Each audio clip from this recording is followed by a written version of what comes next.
Jakarta. iNews.id, banyak kisah menarik di balik kesuksesan perusahaan otobus PO di Indonesia. Latar belakang pemilik PO Bus selalu mengundang perhatian masyarakat.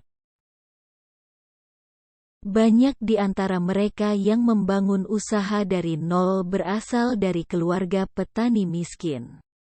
Kegigihan dan perjuangannya membangun usaha menjadi inspirasi banyak orang. Siapa sajakah pemilik PO Bus berawal dari anak petani miskin dengan kisahnya yang sangat menginspirasi? Dirangkum iNews.id dari berbagai sumber. Berikut deretannya. 1. Sudarmo Atmo Prawiro, PO Sindoro Satria Mas. Pria kelahiran 1948 itu merupakan anak seorang petani asal Banyumas, Jawa Tengah, yang memberanikan diri mengadu nasib ke Semarang. Berkat ketekunan dan kerja kerasnya, Sudarmo berhasil membangun sejumlah usaha. Didirikan pada 1995. Sindoro Satria Mas merupakan perusahaan yang bergerak di bidang jasa penyewaan dump truck dan trailer. Seiring berjalannya waktu, Sudarmo membuka penyewaan bus pariwisata yang melayani perjalanan ke seluruh Indonesia. Pada 2005, jalur akap pertama PO Sindoro Satria Mas dibuka dengan trayek Wonogiri menuju Jakarta dan Tangerang. Jasa transportasi ini hanya memiliki satu kelas, yakni VIP, yang membuatnya dianggap sebagai bus orang kaya.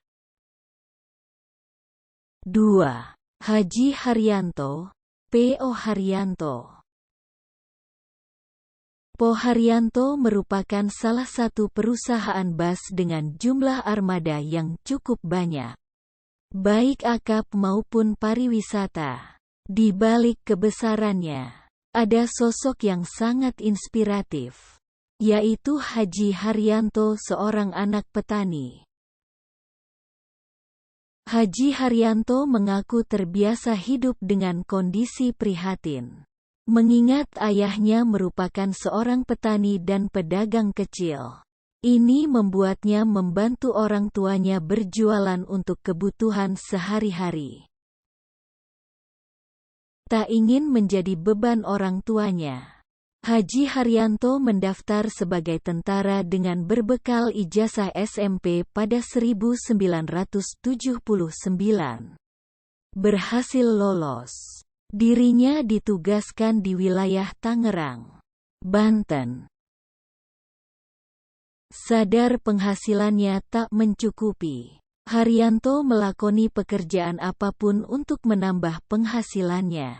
Akhirnya, ia berhasil mengumpulkan uang untuk membeli sebuah angkot yang menjadi awal dari kesuksesannya menjadi pengusaha transportasi darat. Pada 2022, Haji Haryanto mencoba membangun perusahaan bus dengan beberapa armada hasil dari menjual angkotnya. Tapi usaha awalnya gagal, hingga akhirnya membangun PO Haryanto pada 2004, dan berhasil bertahan sampai saat ini dengan memiliki lebih dari 150 unit bus. 3. Justinus Suroso, PO Rosalia Indah.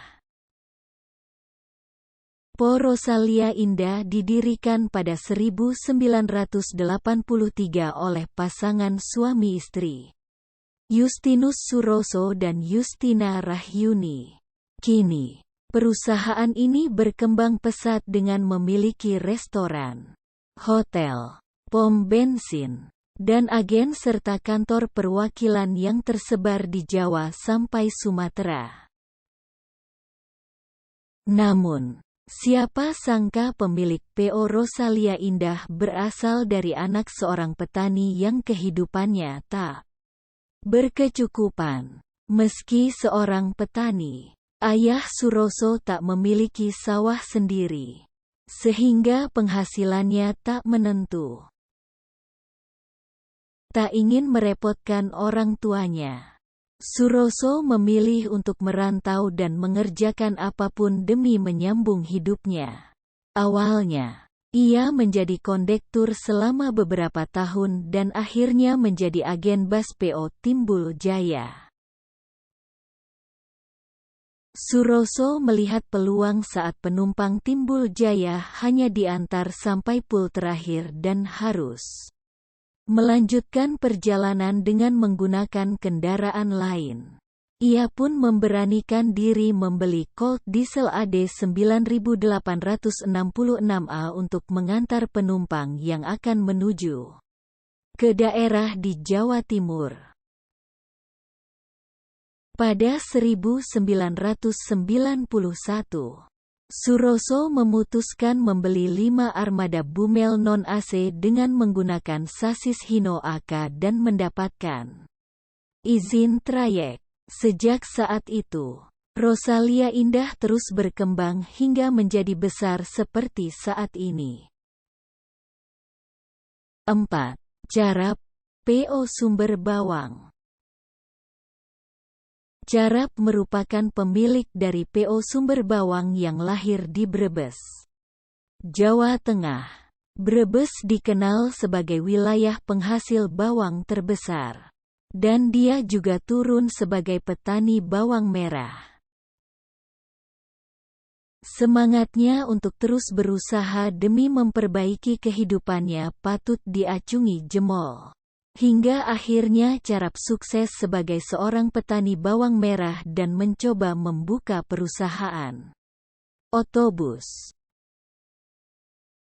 PO Sumber Bawang akhirnya berdiri dan menjadi kebanggaan warga Brebes karena didirikan oleh putra daerah. Saat itu, PO Sumber Bawang melayani trayek Margasari, Slawi, Tegal, Brebes, Jakarta, Pekalongan, dan Purwokerto, Jakarta. Setelah Pak Jarap wafat, tidak ada yang melanjutkan operasional PO Sumber Bawang sehingga namanya menghilang. Perusahaan ini menjadi cikal bakal berdirinya beberapa perusahaan otobus. Salah satunya PO Dedi Jaya. Seperti diketahui, Muhadi Setiabudi sempat menjadi kondektur di PO Sumber Bawang. Bahkan, beberapa bus PO Dedi Jaya menggunakan armada dari Sumber Bawang yang masih jalan hingga sekarang.